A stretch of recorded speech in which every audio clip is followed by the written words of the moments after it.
সম্মানিত বিনিয়োগকারী ভাই বোনেরা, আসসালামু আলাইকুম। আশা করি আপনারা সবাই ভালো আছেন, শারীরিকভাবে সুস্থ আছেন। আমি আজকে 11ই জুলাই শনিবার 2026 এই ভিডিও আলোচনা করছি এবং আমার আজকের আলোচনার শিরোনাম হচ্ছে সামনে যে দুটো সেক্টর বিশাল সম্ভাবনাময়,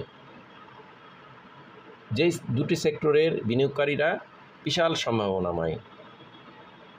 আমি এই শিরোনামে দুটো সেক্টর নিয়ে আলোচনা করব, যে দুটো সেক্টর আগামী দিনগুলোতে একটা সম্ভাবনাময় হিসেবে গড়ে ওঠার সম্ভাবনা তৈরি হয়েছে। এর ফলশ্রুতিতে এই সেক্টরে বিনিয়োগকারীদের জন্য সম্ভাবনাময় দিন অপেক্ষা করতেছে বলে আমি মনে করি।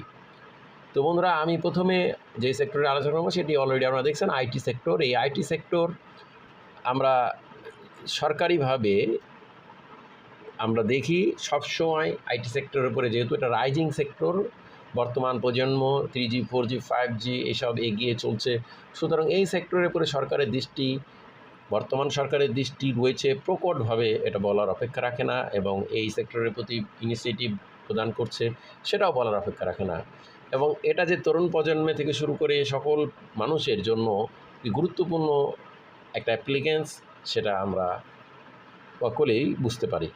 তো বন্ধুরা, আইটি সেক্টর নিয়ে আমি প্রথমে আলোচনা করব। দেখুন, আমি প্রথমে এই সেক্টরের টেকনিক্যাল বিষয়গুলো দেখাবো। সুপার ট্রেন্ড কিন্তু গ্রিন সিগন্যালে কনভার্ট হয়েছে এবং কনভার্ট আছে, এবং এই সেক্টরটি ম্যাকডি দেখুন green line, blue line, orange লাইনকে ক্রস করে আপ ট্রেন্ডে এবং সুপার আপ ট্রেন্ডে রয়েছে। এডিএক্সের আমরা দেখছি strong position, up trend, super up trend, accumulated swing index super up ট্রেন্ডে রয়েছে। অপরদিকে Fisher transform blue line royal লাইনে ক্রস করে ডিস্টেন্সে আছে এবং জিরো লাইনের উপরে থেকে সুপার আপ ট্রেন্ড লেভেলে রয়েছে। ম্যাকডিউ জিরো লাইনের উপরে থেকে সুপার আপ ট্রেন্ডে রয়েছে। এবং মানি ফ্লোটা যদি দেখি, মানি ফ্লো কিন্তু কন্টিনিউ করছে একই লেভেলে আপওয়ার্ড ট্রেন্ডে। এরপর আরএসআইটা যদি দেখি, এই আইটি সেক্টরে 75, যদিও আরএসআই একটু বেশি আছে, তবে এটা রিটেস্ট করে আবার একটা ভালো সম্ভাবনা উড়িয়ে দেওয়া যাবে না। স্টোচাস্টিক আরএসআইও আমরা দেখছি, যদিও এটা ওভারবট পজিশনে আছে, কিন্তু এটাও ভালো সম্ভাবনাকেই কিন্তু সিগনালে পেশ করছে। তো যাই হোক, এরপর আমি এই আইটি সেক্টরের ফান্ডামেন্টাল বিষয়গুলো নিয়ে আলোচনা করব। তার পূর্বে আমি আরেকটা সেক্টরও আপনাদেরকে দেখাতে চাই। বন্ধুরা, আমরা আরেকটি সেক্টর, ইন্স্যুরেন্স সেক্টর। এখন ইন্স্যুরেন্স সেক্টর নিয়ে কথা বলবো। আপনারা জানেন যে ইন্স্যুরেন্সের ব্যাপারেও বাজেটে একটা ভালো ইনিশিয়েটিভ দেওয়া হয়েছে, এবং এই ইন্স্যুরেন্স সেক্টর যেহেতু খুব লো পেড সেক্টরও বলা যেতে পারে, খুব কম সংখ্যক শেয়ার এই সেক্টরে, সুতরাং যেই সকল শেয়ারে কম সংখ্যক শেয়ার থাকে সেগুলো প্রাইসিং আপ ডাউন করে, এবং সেগুলো প্রাইস আপ হওয়ার সম্ভাবনা যথেষ্ট থাকে। ম্যানিপুলেট মেকানিজম করলে আরও বেশি সম্ভাবনা প্রকট হয়। তো এই ইন্স্যুরেন্স সেক্টরের আমরা যৌক্তিক যদি বিশ্লেষণগুলো আমি ফান্ডামেন্টাল বিষয়গুলো নিয়ে আলোচনার সময় দেখাবো।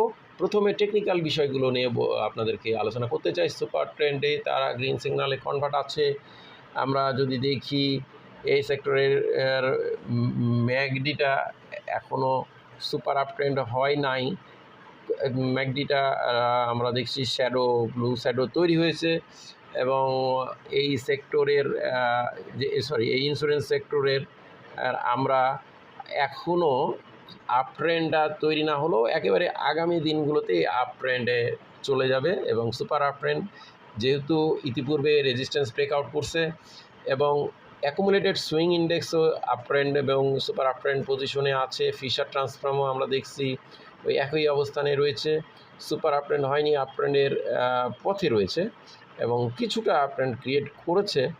ম্যাকডি ইন্ডিকেটার আমি আপনাদেরকে বললাম, মানি ফ্লো কিন্তু ধীরে ধীরে ইনক্রিজ করছে।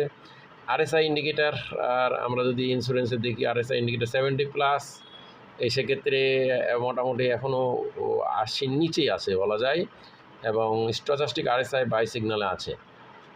আমরা এই ইন্স্যুরেন্স সেক্টরের এবার আমি আপনাদেরকে ফান্ডামেন্টাল পজিশন এবং আইটি সেক্টরের ফান্ডামেন্টাল পজিশন দেখাতে চাই।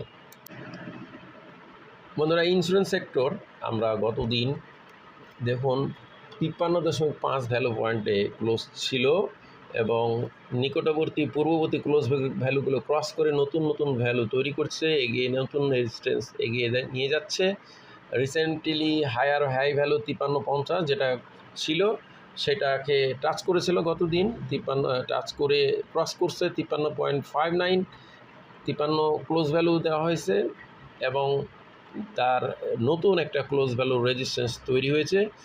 এখন এই সেক্টরটি যেহেতু লেনদেনে বৃদ্ধির পাশাপাশি সুপার আপট্রেন্ডের পথে রয়েছে, আপট্রেন্ডে রয়েছে এবং সুপার আপট্রেন্ড এখনও হয় নাই, এই সেক্টরটি অলরেডি ব্রেকআউট করছে।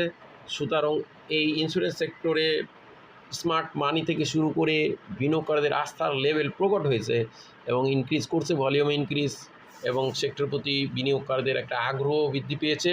আমরা দেখছি অলরেডি অনেকগুলো ইন্স্যুরেন্সে কিন্তু ইনভেস্টার, ফরেন ইনভেস্টার থেকে শুরু করে ইনস্টিটিউশন তারা বাই মোডে গেছে এবং অনেক পারচেজ হয়েছে।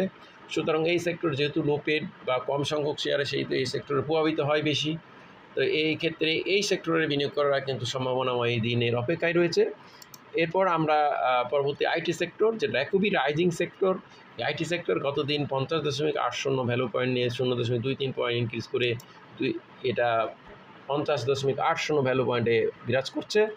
আমরা 51.78 ভ্যালু পয়েন্টে হাই ভ্যালু দেখছিলাম। তো এইটা কিন্তু যে 51.78 এটাই কিন্তু রেজিস্ট্যান্স, হাই রেজিস্ট্যান্স রিসেন্ট টাইমের মধ্যে আমরা দেখতে পাচ্ছি। দেখুন 300 দিনের মধ্যে হায়ার হাই এটাই, এবং তার নিকটবর্তী ক্লোজ ভ্যালুগুলো ক্রস করে নতুন নতুন রেজিস্ট্যান্সের এগিয়ে যাচ্ছে এবং আইটি সেক্টর লেনদেনও ইনক্রিজ করছে। এখন পর্যন্ত তেমন অফলোডিং বা ডিস্ট্রিবিউশন হয় না, রাইজিং সেক্টর, এবং এই সেক্টরের আমরা শেয়ার সংখ্যা খুবই কম, কিন্তু আমরা অনেক সময় দেখি এইসব সেক্টর, এই আইটি সেক্টর বেশি পাবলিকের আগ্রহ থাকে এবং কখনো কখনো 2-3টি শেয়ার বা 1টি বা 2টি শেয়ার প্রত্যেক বছরেই দ্বিগুণ 3 গুণ হতে আমরা দেখি বা 5 গুণ 6 গুণও হতে দেখি। তো এবছরও এরকম সম্ভাবনাময় আছে এবং হচ্ছে, সেগুলো আমি পরে আপনাদেরকে ভিডিও দিয়ে আলোচনা করব। তো আপাতত আমার এই আলোচনা এখানেই শেষ করছি। সবাই ভালো থাকুন, সুস্থ থাকুন এবং আবারও বলি, এই আলোচনা থেকে কেউ বাই সেল করবেন না, নিজে জেনে বুঝে সিদ্ধান্ত নেবেন। আজকে এবং সবাই ভালো থাকুন। আসসালামু আলাইকুম।